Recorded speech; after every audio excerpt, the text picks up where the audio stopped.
Hey guys, my name is Danielle Brown and I will be presenting on pages 113 to 170 of His Hawaiian Excellency, written by Niklaus Schweitzer. So first off, we're going to establish the setting. The setting is mostly in the Suez Canal on a British ship heading to India and Japan.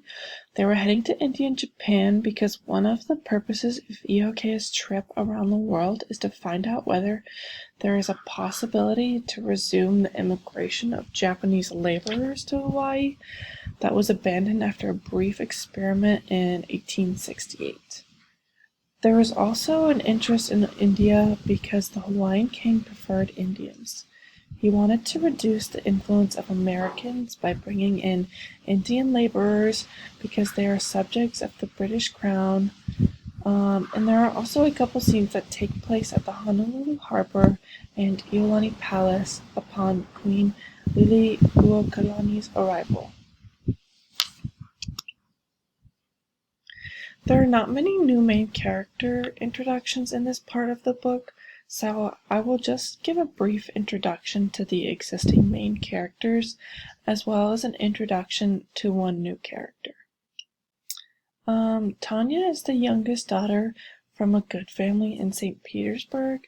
She studied in Zurich, and she is a very passionate nihilist, and she hates the Tsar. Por falls in love with Tanya, and Tanya showed interest in Por, so they have an intense fling with each other until Por has to leave Russia. Tanya thinks Por is naive and doesn't belong or doesn't understand the complexities of Russia. He belongs to a monarchy and she loathes the Tsar, stirring up feelings of frustration for her as she still enjoys Por as a person. Curtis Iokea is the main character in the book, and he is young, 28 years old, and a diplomat who is rather handsome. He got his education from the British private school Iolani, which explains his British attitude and his British accent.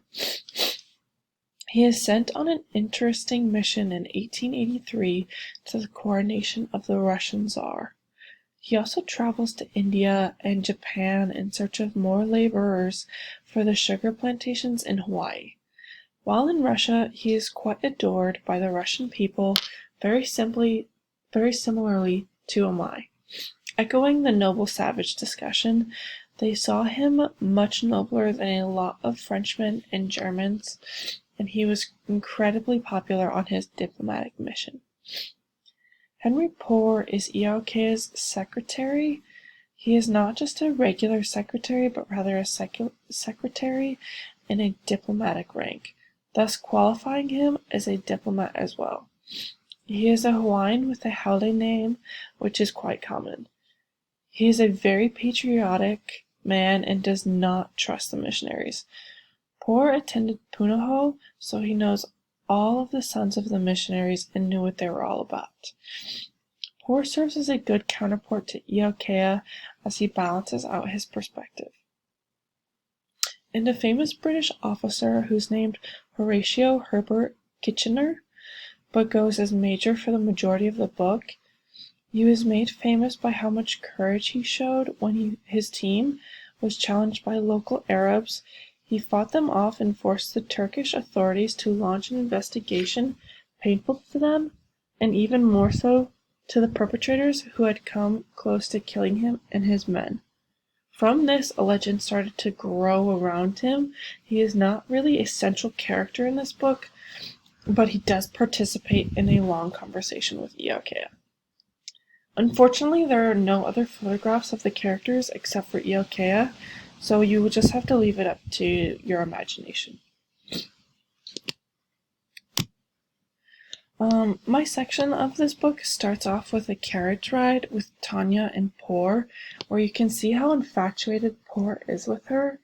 They have a discussion about nihilism, where she gets very passionate and defends that it is not a philosophy of nothingness and explains her viewpoint about how harmful the Tsar is.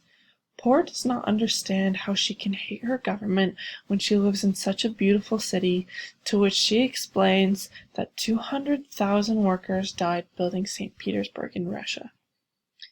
Then it transitions to the Suez Canal, where they take a British ship to India and Japan. Here Iokea has a talk with the British soldier major where they cover various topics. I will summarize some conversations and bring up some quotes of the most important topics they cover. One of their early conversations is about the diseases that Captain Cook and his crewmates brought to Hawaii. Iokea estimates about 200,000 to 500,000 died. Europeans unfortunately brought all kinds of diseases against which the Hawaiians had a little resistance to.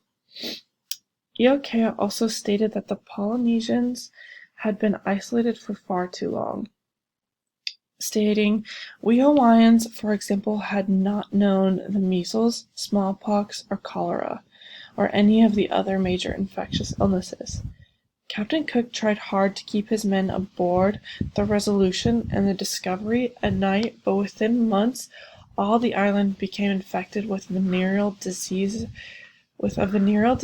syphilis, and gonorrhea.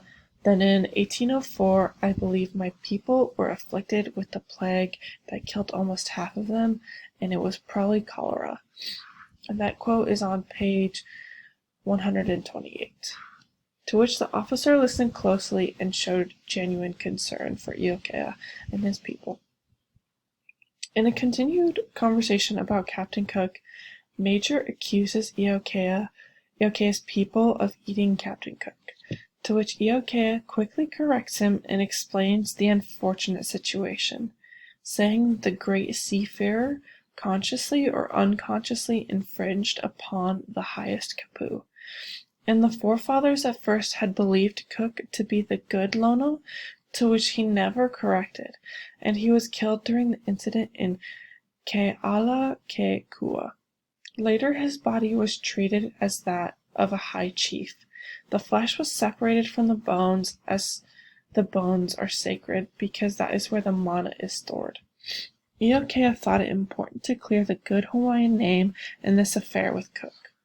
This can be found on page 135.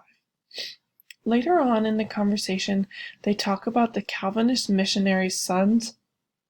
Major believes them to be like the Trojan horse, Odysseus's trick to capture the enemy's city by stealth. And it is here that he recites Mallow's prophecy of, "These people will rebel, not they themselves, but their children and grandchildren."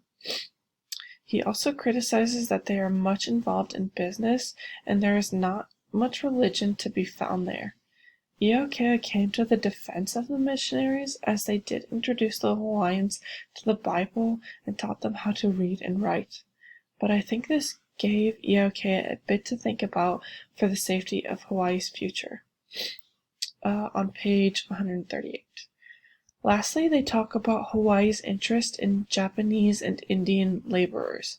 Iokea is interested in the Japanese laborers to reconnect with Japan, and because the Hawaiian and Chinese are not enough for the rapidly expanding sugar plantations, and King Kalakaua would like to have the Indians because they are subjects of the British Crown, and that will balance the influence of the Americans in Hawaii.